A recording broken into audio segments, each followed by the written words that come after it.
Hello, I am Scott Ford from Mr. Ford's class. I'm out here in San Antonio still. Been out here now for about 2 months. I'm doing some contract work for CompTIA, which is pretty cool. Anyways, I'm out here doing some training, training a whole bunch of students in ITF plus, A plus, Net plus. It's been a long day. Security plus. Anyways, I went and took the IT not the ITF the Core 2 exam for the A plus, the 1002 exam this morning, and just some initial reactions from the exam.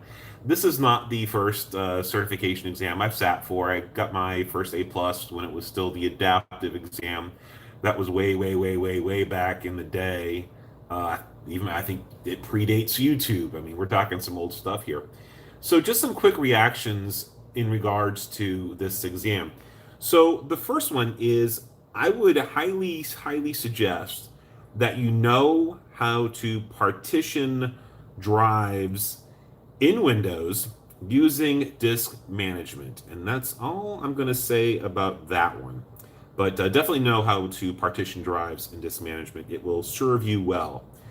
The other thing is there was surprisingly several questions regarding Linux. I know the A plus is kind of expanded and contracted and expanded and contracted. Sometimes it's like Windows only, and then they go, "Oh, we'll bring in some Mac," and then they get rid of the Mac. Well, in on this exam, you need to know Windows 7, 8, 8.1, and Windows 10. You need to know about Mac, and you need to know about Linux. So there are some questions regarding some of the other operating systems on there. There seem to be quite a few security questions that they threw in, especially about malware and the steps in their model to deal with malware. So I would definitely be comfortable with those. Overall, I thought the test was pretty good.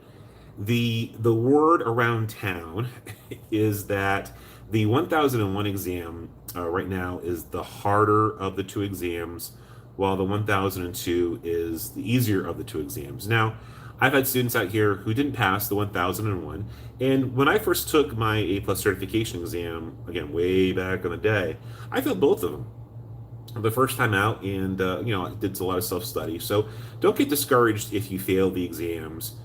You just try again, and you get there. Now, I know they're a little expensive sometimes if you're paying out of pocket, but it's worth pursuing. They really, really are worth pursuing. A lot of what I've done in my career, even with a bachelor's and a master's and all the other classes, a lot of it kind of came back to the IT certification. So if you don't pass the 1001, that's fine. It happens. Just go back and study and figure out what you did wrong. So 1002 seemed easier to me. Good testing strategies for either the 1001 or the 1002 is that they bring in simulations, which is kind of a new thing in the history of the A plus. Professor Messer mentioned this in his videos, and I'm going to echo this, which is when you start with the exam, it is timed, and you don't want to kill your time on certain questions. So when you get to the simulation questions, on the top right side, you can flag questions. You want to flag the question, and then when you're done answering all the questions, and flag any other questions you have trouble with. If you get stuck on a question, flag it, move on. And before you're done with the exam, it will bring up a review screen. And from the review screen, you can go back and go through the questions that you flagged or the questions that you left empty. That's when you go back, and that's when you can spend time answering those questions that gave you some difficulty. So once again, on both the 1001, 1002, when you run into the simulation questions, flag them, move on, answer the easy ones, grab all the low-hanging fruit, and then before you click submit, you are presented with a review screen. You can go back and answer the questions that you had difficulties on, as well as the ones you flagged.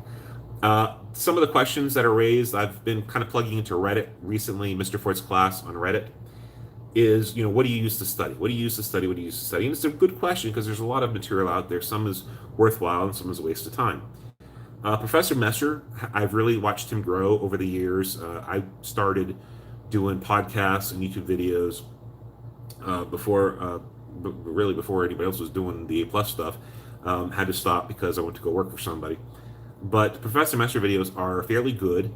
They don't do a good job, in my opinion, of explaining basic concepts. If you're not walking into this world with already background knowledge, Professor Messer really isn't the place to start, in my opinion. Professor Messer's videos, again, this is completely my opinion, require some background level of knowledge. And if you have some background level of knowledge, then he's fantastic. He really is. But he's not good for somebody who's a complete neophyte, complete newbie getting into this. But I will add this: you should not take the exams unless you go watch his videos. So you should be at the level before taking the exams where his videos make sense to you. So just a heads up there. Reddit, by the way, has a very good community on the CompTIA forum. Highly recommend plugging into that. So join Reddit; it's free, and join the CompTIA group. Review quizzes. Try to find some review quizzes out there. They exist. Some you can pay money for. Others, some colleges have little Quizlets and stuff like that. As far as books go, the Mike Myers book, the All-in-One, is it's a bloated book, but it's also good. Where Professor Messer requires some basic level of understanding of what's going on, the Mike Myers book requires no understanding of what's going on. So if you have no background whatsoever in IT, the Mike Myers All-in-One book gives you a good starting point. But I wouldn't recommend it as just the single study aid. In fact, I don't recommend any book as just a single study aid, because no one book is perfect. But if you have a background level of knowledge, the Mike Myers All-in-One book might be a little too much than what you need. But if you have no background, that's a good place to start.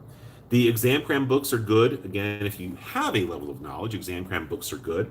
The Pearson books have really come a long way. I'm studying for my Security Plus while I'm out here in San Antonio, and I bought the Pearson books, and I'm seeing the Pearson books really are getting better and better. They found a lot better authors, and they're becoming they're just better books.